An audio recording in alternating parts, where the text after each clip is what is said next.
Alright, nagbabalik tayo sa palatuntunan mga kaibigan, usapang bata at iba pa si Sir David Rioferio, ang Public Relations Manager ng World Vision Philippines. Sabi ko kanina dun sa aking introduction, yung ating kasama ngayong hapon needs no introduction. Ang ating tita ng barangay, sa dami po ng kanyang accomplishments at sa dami po na nagmamahal sa ating tita ng barangay, Tita Cora Alma de Leon, palagay ko mauubos yung isang oras natin, Sir David, sa intro pa lang sa ating tita Cora Alma de Leon. Meron kang sinasabi, de Leon ang great-grandmother ni Sir David. O parang, paano yan? Distant relative kayo ni Tita Cora? Tama ba? Palagay ko po, tita, kasi si Ka Bueno po, barkada niya si Kanik. Yung bahay po sa tapat ng St. Andrew's Cathedral. Okay. Yun ho, ang sila-sila. So, anyway, in Well, the area. sa apelyido pa lang, malalaman natin kung taga saan. Kung Oo. La Huerta, La San Huerta. Dionisio. Mga kamag-anak namin ay mga taga San Dionisio.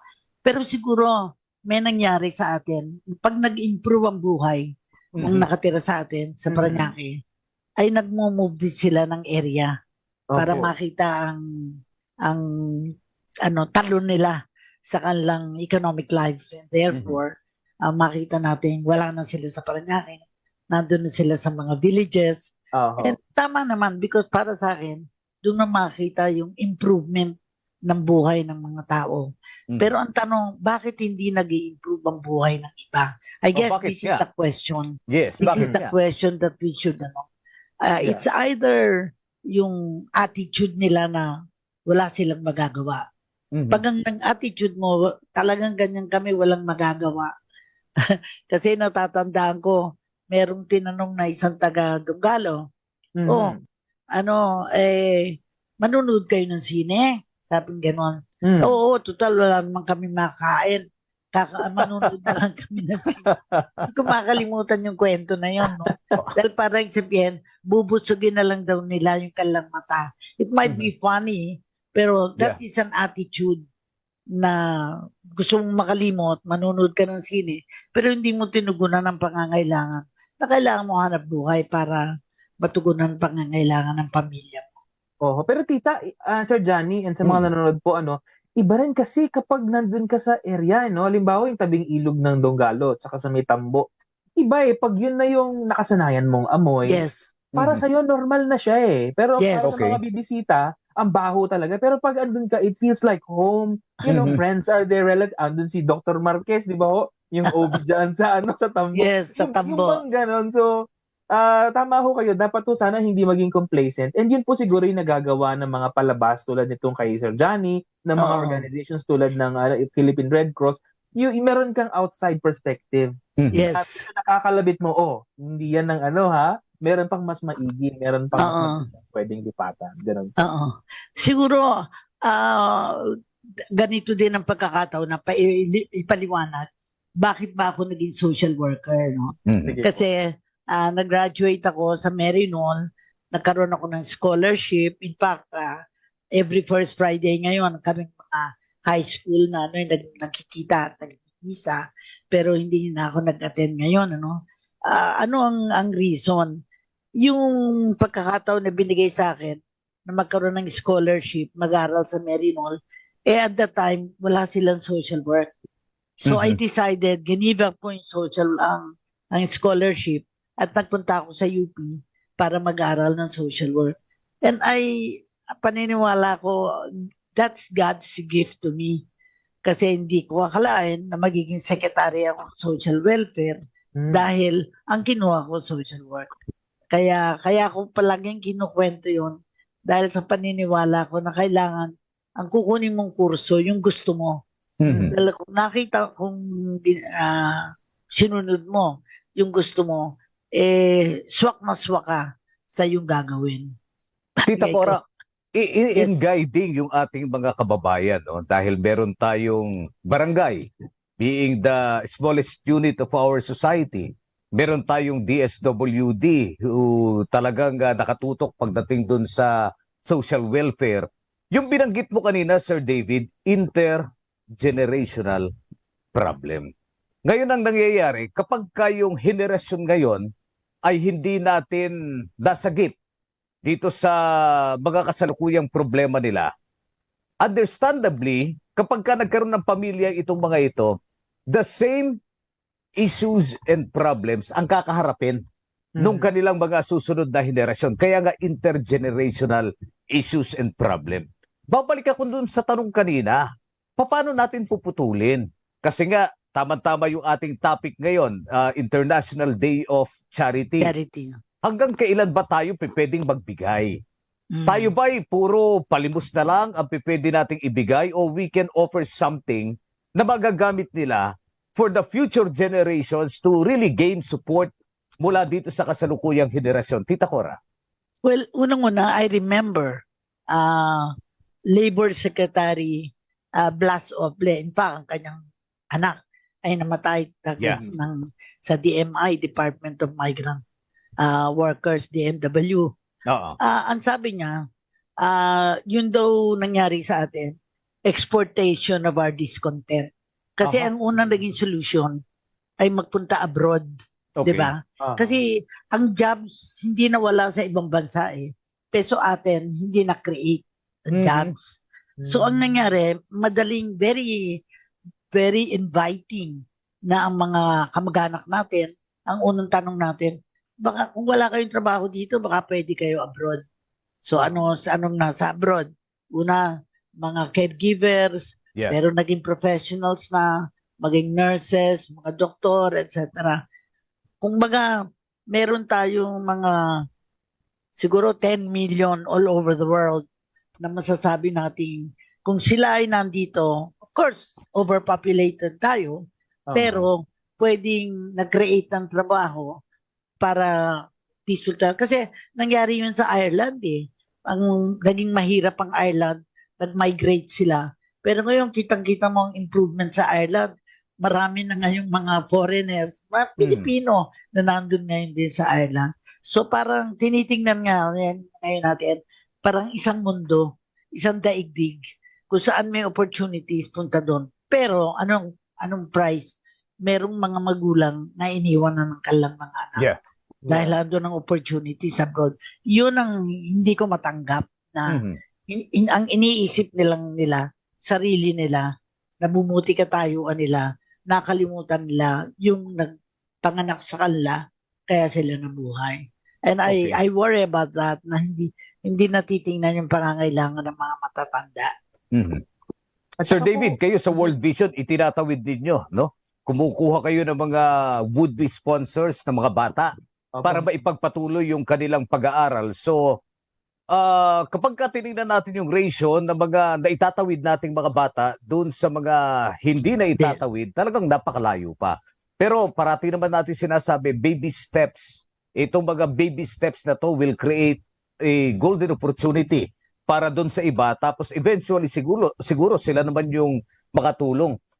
Nakikita nyo ba yan, Sir David? Kasi sabi mo ka, intergenerational. Meron bang buhay na nababago because of this pagiging visionary ng ating men and women from World Vision? Yes, palagay ko ho, meron. Sa ngayon po sa Pilipinas, 65 years na kami. Sa buong mundo, 70. And then meron ho kaming grupo na tinatawag namin former sponsored children. Ito po yung mga dating na-sponsoran, tas ngayon ay okay na yung kanilang kalagayan sa buhay. At ngayon, partner na namin sila doon sa pagtulong sa iba. Well, yung pinakasikat dyan, of course, si Rear Admiral Balilo ng Philippine Coast Guard. And then, tapos meron din kami mga pag-aaral na sinagawa, no? Sa isang bata na matutulungan mo, halimbawa sa World Vision, may sponsor mo, 4 pa na dagdag na bata ang pwede pang matulungan. Bakit? Kasi parang kapag tumulong ka naman sa isang bata, meron kang pinrovide na na for education nila, no? Syempre ang programmatic naman ang approach niyan eh. Hindi naman kapag tinrain mo yung teacher nila, yung bata lang na yon ang masusuportahan. Lahat ng estudyante halimbawa sa isang classroom. O di kaya doon sa kanilang pamilya, sinisigurado rin po namin na hindi sila aasa lang sa amin. Halimbawa po, meron kaming programa diyan sa Mindanao, mga waste workers o in layman's terms, mga nagbabasura. Ayaw po silang papasukin sa mga villages kasi ang pakiramdam ng mga tao na nakawan sila. Pero tinuruan namin sila ng maayos na pamamaraan nitong paano pag-segregate yung materials recovery facility. binigyan sila ng mga calling cards, tapos naging organisasyon sila, nakarehistro. Ngayon, Mhm. sila na ang ini-invite ng mga gated villages para mangolekta ng basura. At Okay. yung mga basura na yun, malaking percentage po ang naibabalik nila na nagiging pera po. So sa isang taon po ng implementation na yun, naka 1 million plus pesos po yung dagdag na kita ng mga waste workers na yun. Na ngayon po itawag nila ay resource workers na. So Mhm. nagkaroon ng Pagbabago. pagbabago bukod sa financial meron na silang sabihin ko na yabang Yeah. Halimbawa po sa Baseco, yung mga naghuhukay ng basura, may area po kami diyan. Tinuruan namin sila mag-impok. Kahit kakaunti lang kasi ang problema that time Tita Cora and Sir Johnny, yung hindi sila makapagbukas ng bangko. So gumawa kami ng manual na parang paluwagan pero based din sa values, etc. And then later on, parang ilang grupo na po yung naipon namin, 230 plus million pesos ang naipon nila. Ang mga tao doon sinasabi, "Oh, magkano ba ang franchise ng Jollibee?" Pero of course hindi sila bibili, pero kaya nilang bumili. Pero ang Oo. sinasabi ko, ngayon naiisip na nila, "Uy, kaya ko 'yan kaya rin Okay. pala." Ganun pong mga pagbabagong isip. So, if this will happen, sa maliliit na pamilya, kung tutulong po, naka-align naman po kami lagi sa gobyerno Sila naman ang leader pagdating diyan. So, yun po yung aming vision, Sana po marami pang makaalam nito at tumulong sa hindi lang sa World Vision sa iba't ibang mga organizations po. Puro solusyon yung pinag-uusapan natin. Kanina, ang dami nang naibigay ni Tita Cora na kanyang inputs and insights. Si Sir David, ganun rin. Pero pagka kiruha natin at sinuma yung pakiramdam ng 110 million Filipinos, Yun lang. Tita Cora, hindi nararamdaman na Correct. umaangat yung ating imahe. Bakit ganun? Well, unang-una, hindi naman nababawasan ng populasyon. Yeah. Hindi naman nadadagdagan at kung may umaalis, patuloy pa rin. At sino yung nag-i-increase ng population? Yung mga mahirap, Aha. yung mas higit na nangangailangan. Pero nabago natin, kasi I remember, pinadala pa nga ako sa Amerika para mag-aral sa University sa Pittsburgh para sa family planning. Pero may mga dahilan kung bakit hindi masyadong natugunan yung pangangailangan ng ating mamamayan tungkol sa regulate ng population. Maraming naging issues tungkol dito. Ayoko nang balikan yon, pero ang mahalaga, hinaharap. Ang naging epekto ng hindi tiningnan ang pangangailangan ng mga pamilya. Kapag ang isang mahirap na pamilya ay meron 10 anak, hindi naman sila Kennedy na masasabi natin kahit na 13 ang anak, matutugunan. Pag hindi mo na matugunan ang pangangailangan, nakita ko, uuwi sa probinsya. Okay. Diba? Kasi parang sagot yun yung parang sa probinsya na lang tayo tumira. But it did not improve their lives. Dahil anong trabaho ang nakuha sa probinsya? Nagbago ba ang buhay na? So pagbabago ang pinag-uusapan. And I think sa World Vision, natutuwa ako dahil sa pangalan pa lang, tinitingnan nyo yung pananaw ng daigdig. Kasi maaaring, sabi ko nga, ang Ireland naging mahirap noon. Pero ngayon pinupuntahan ng Ireland ng mga turista, ng mga nag-improve. And I dream of the day na sa Pilipinas, ganun din naman.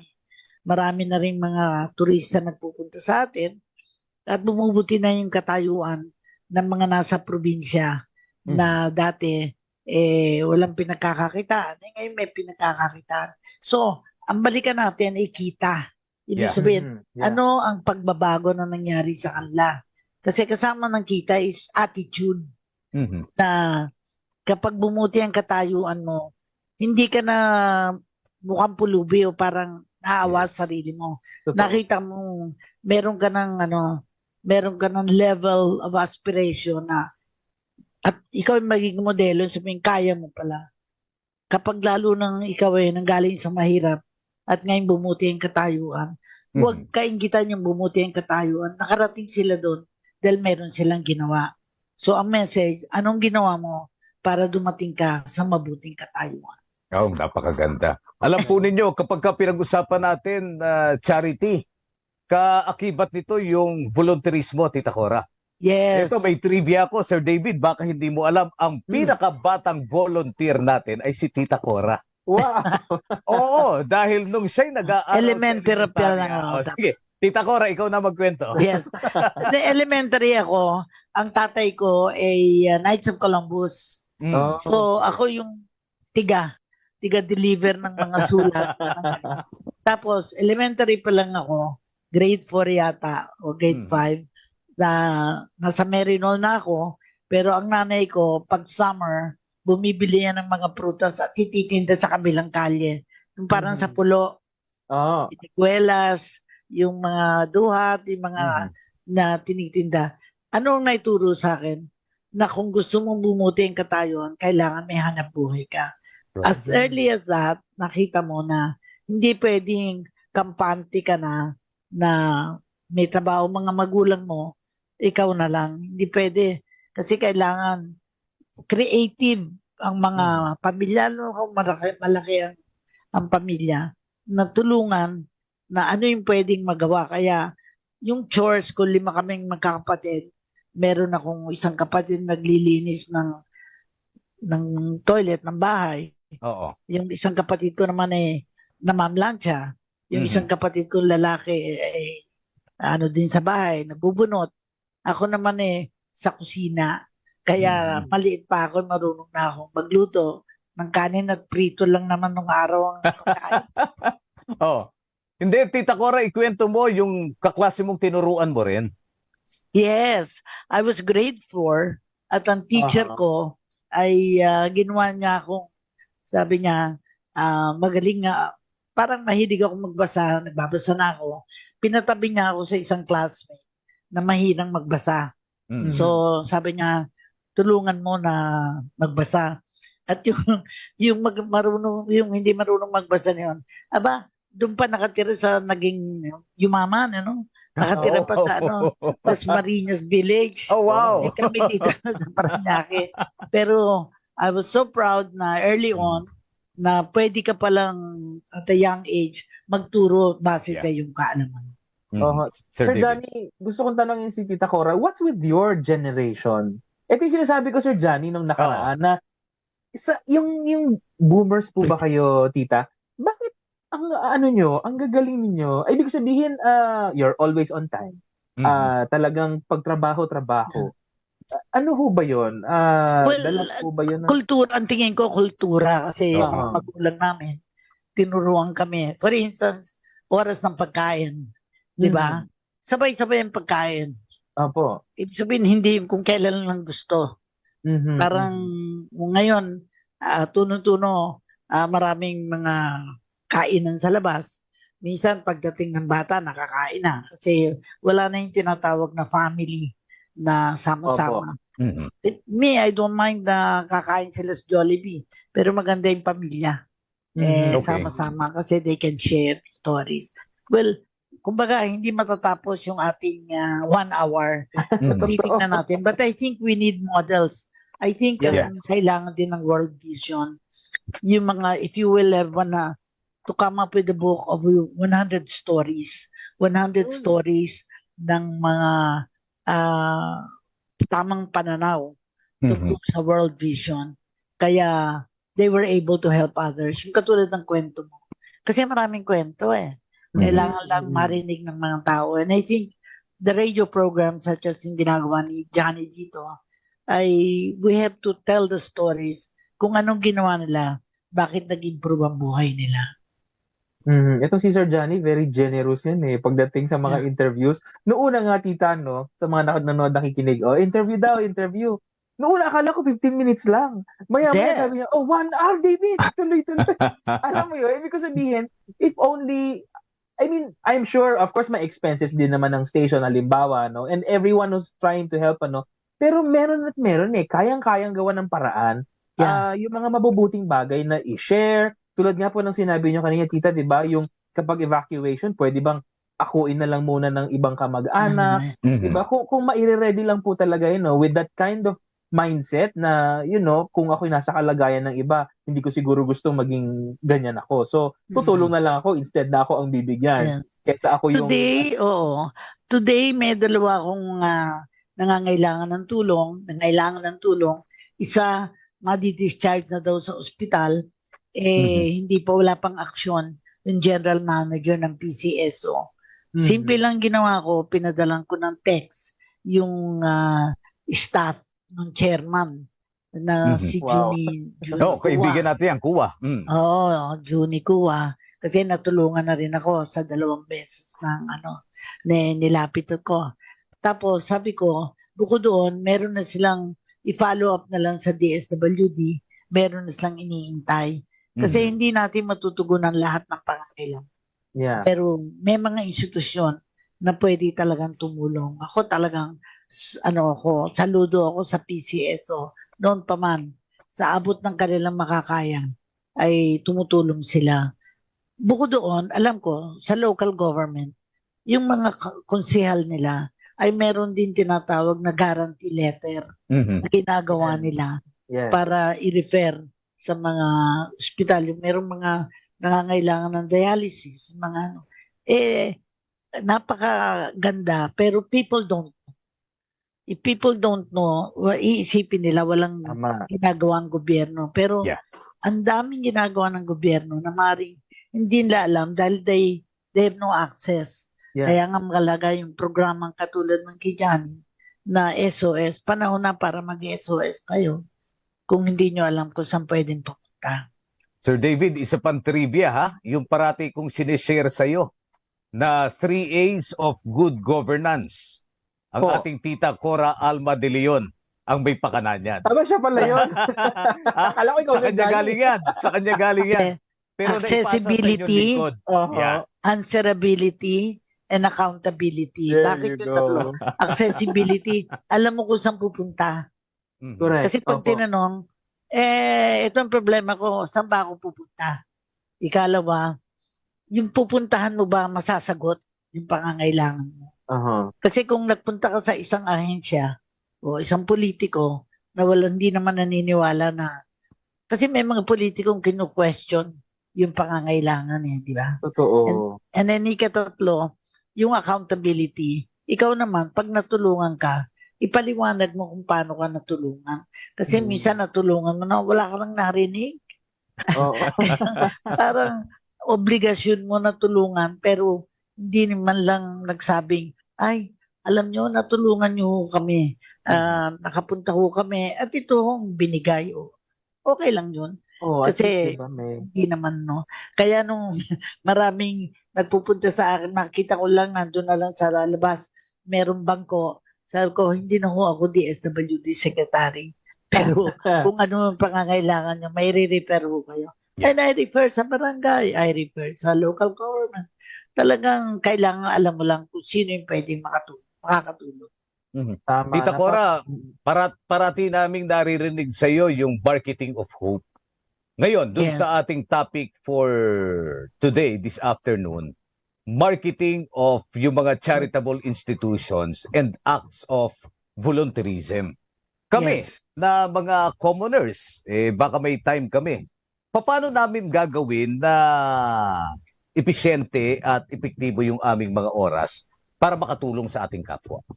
Well, unang-una, kung saan ka nakatira, unahin mo yun. Kasi lugar mo yun.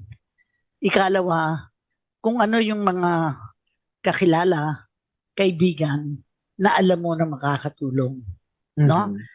Kasi hindi naman lahat matutulungan natin Pero kung yung mga taong natulungan, hopefully later on, sila din makakatulong sa iba.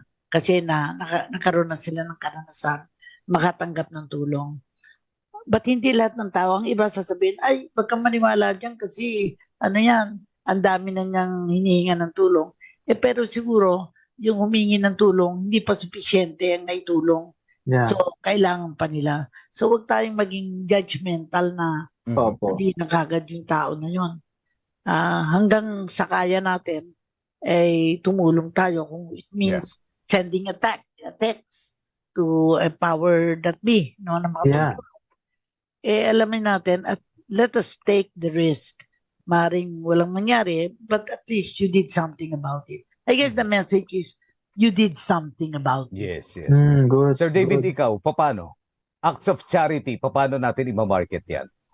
Well, Ako, sige, si kasi World Vision to at saka active ito.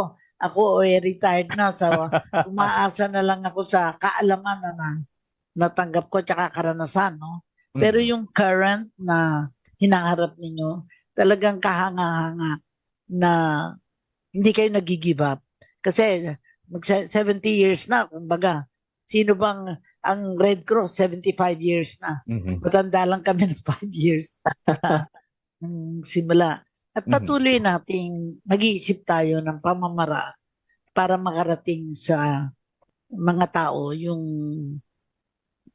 kailangan nila, pangangailangan. yeah. Si Sir Tita David. Cora na ngayon ng ang the power that be eh. At saka, ibang klase rin po kasi kapag yung ikaw na yung humihingi, it takes a lot of humility para ikaw ay lumapit, di ba? Mag-take ng chance dun sa mga tao na hihingian mo na posibleng bigyan ka or hindi.